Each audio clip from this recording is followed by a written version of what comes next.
ঢাকা ঢাকা না দিল্লি ভুয়া ভুয়া ভুয়া স্লোগান। মানুষ যেখানে দাঁড়িপাল্লা দেখবেন দেখবেন ভুয়া ভুয়া ভুয়া।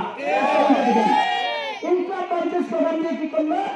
মেয়েদের অন্য প্রথম স্লোগান দিচ্ছে। বোরখা পরা মহিলা চোখ শুধু বাহির, মেয়েদের অঙ্গ প্রত্যঙ্গ নিয়ে ছেলেরা স্লোগান দিচ্ছে, মেয়েরা ধরছে ভাই।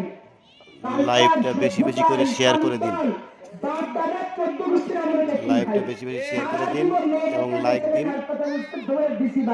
আমি যখন রান্না করি তখন থেকে লালপুর যখন করলেন টিকা ছিল আমার অভ্যাস। শুধু তাই না, ওই বাপের কাছে যে দাঁড়িয়ে দেখতাম, এটা তো আপনার ছেলে স্কুলে দাঁড়ায় দাঁড়া মেয়েতে কোন থাকে। হ্যাঁ, আর শাহবাগে মনে আছে তো কৃষ্ণ আমি মুখ উচ্চারণ করতে পারবো না। মেয়েদের অঙ্গ প্রত্যঙ্গ নিয়ে স্লোগান ওরা ধরছে, মেয়েরা উত্তর দিচ্ছে। 3 কোটি বোরখা বানাচ্ছে। 3 কোটি বোরখার ফজিলত জানেন? ইনকলাব মঞ্চের মিটিং একটা ছেলেকে পুলিশ ধরছে, দেখে একটা বোরখাওয়ালা মানুষকে পুলিশ ধরছে, দেখে কি ভিতরে পুরুষ লোক ভাই। যারা বাংলাদেশের 7% মানে অনুপস্থিত ভোট মারা গেছে, কি কোনো কারণে আসেনি বিদেশ থেকে কি ঢাকা থেকে, এই অনুপস্থিত ভোট গুলা 7% দেওয়ার লাগা এরা রেডি। আচ্ছা এখন বলেন তো 7% শিখলো কোথায়? কখনো আওয়ামী লীগের জাঙ্গিয়া, কখনো পেন্টি, কখনো লুঙ্গি, লুঙ্গি ড্যান্স, লুঙ্গি ড্যান্স করতে পারেন না।